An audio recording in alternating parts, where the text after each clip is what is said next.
Promise Series Part 2.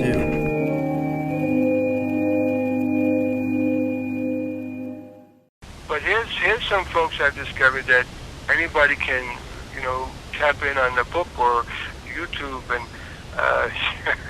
you're going to be amazed what you're hearing about. Okay, so we got Walter Russell. Walter Russell was born May 19th, 1871 in Boston, Mass. He died May 19th, 1963, Swanoa, Virginia. He also showed what happens when we surrender in humility to the creative intelligence of all life. Now, without schooling, he became an artist in life as well as an author, a painter, and we're talking really well done, creative outlets here, productions. Sculpture, which he picked up in his 50s, and sculptured people like Franklin Roosevelt, Mark Twain, scientists, right up there with the top folks that he was. I think one famous scientist tried to put him down in the New York Times, and later he had to apologize that that what he was saying is actually true. And he became a great musician, philosopher, an architect. There's a book that I first turned on to him by Glenn Clark, who wrote a lot of inspiring books about inspiring people, and it's called The Man Who Tapped into the Secret of the Universe. It's an excellent start. It's available on Amazon. Though you can hear it on YouTube with somebody speaking from the book also.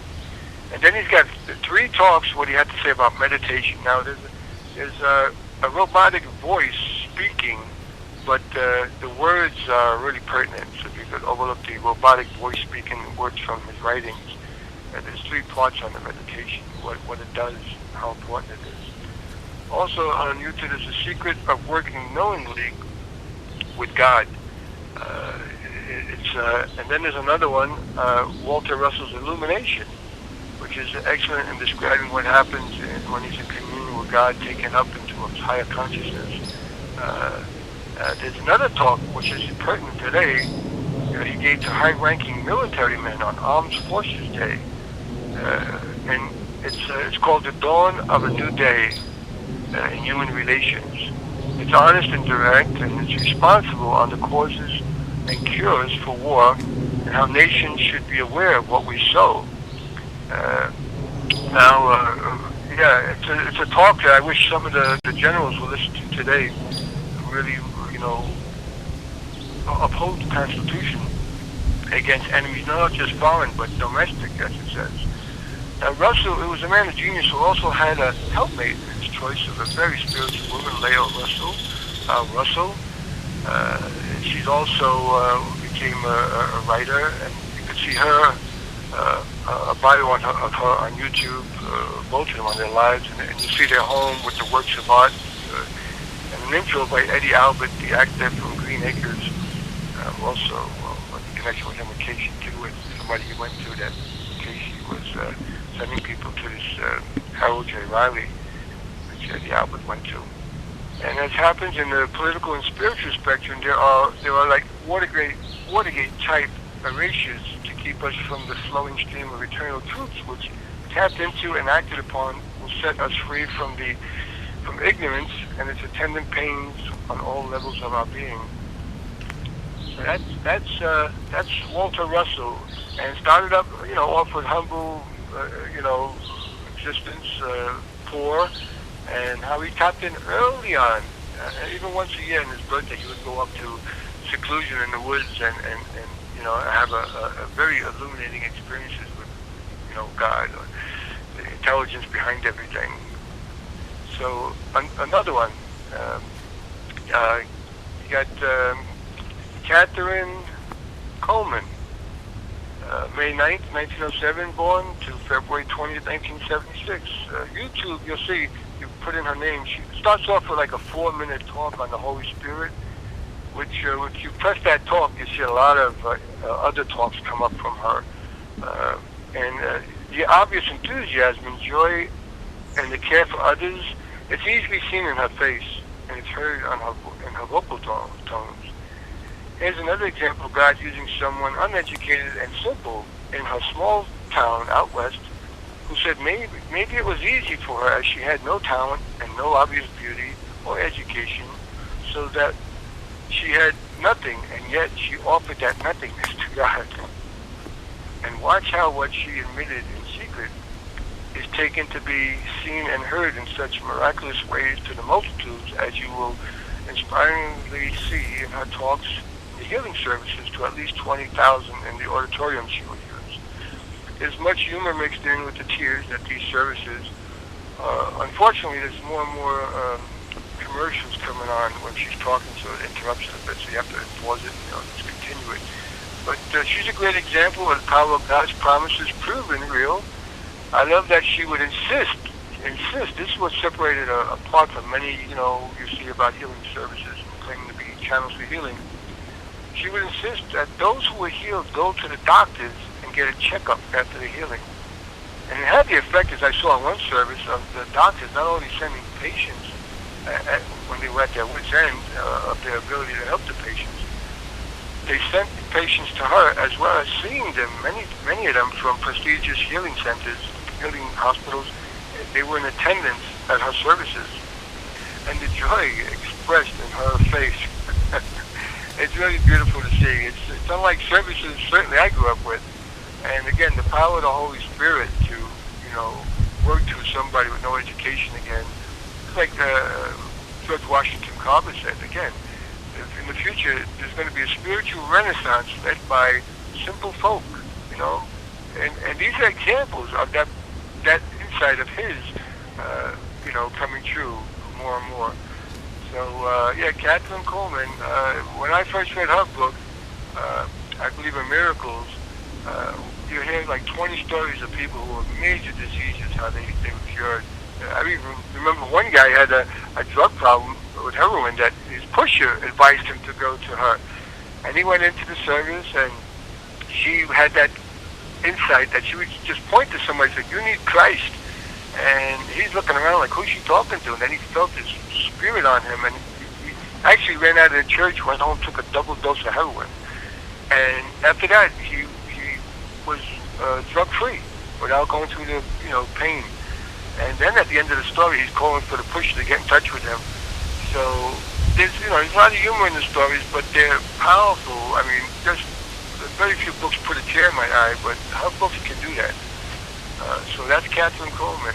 I never thought of that before. The value of, because we're looking for that experience ourselves, which we ultimately want, but the value of seeing the experience through others and saying, "Wow, this is real. They experienced it. I too can experience that." So the value of these examples can be very helpful.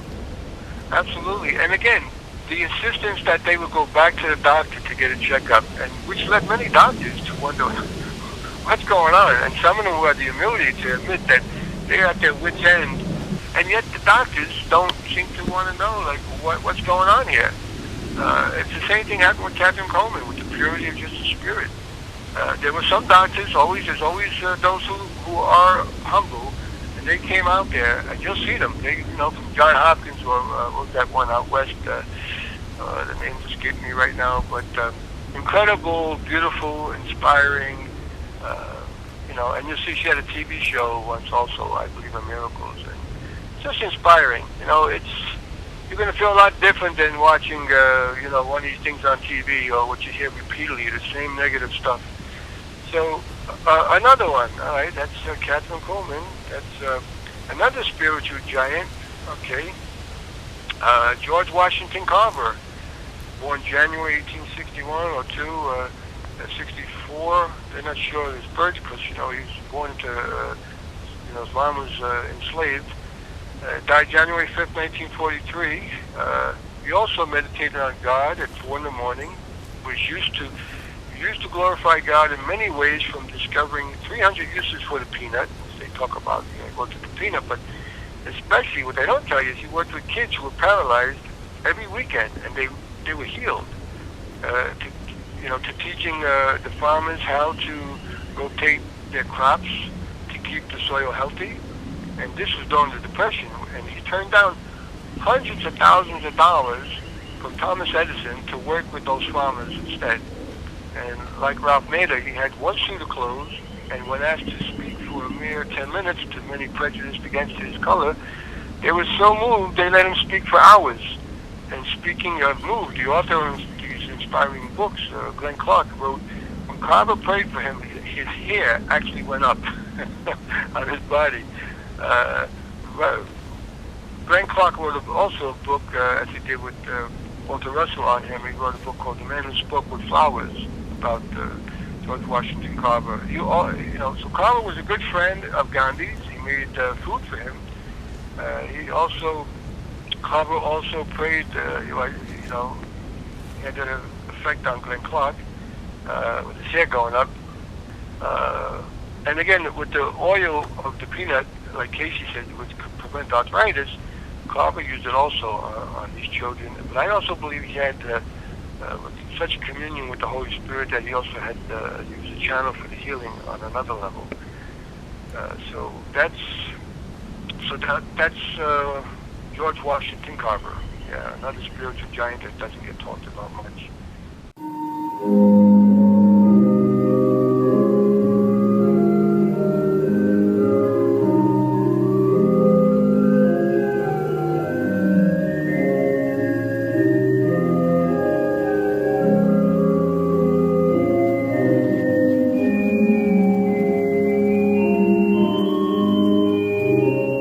Continue to part 3.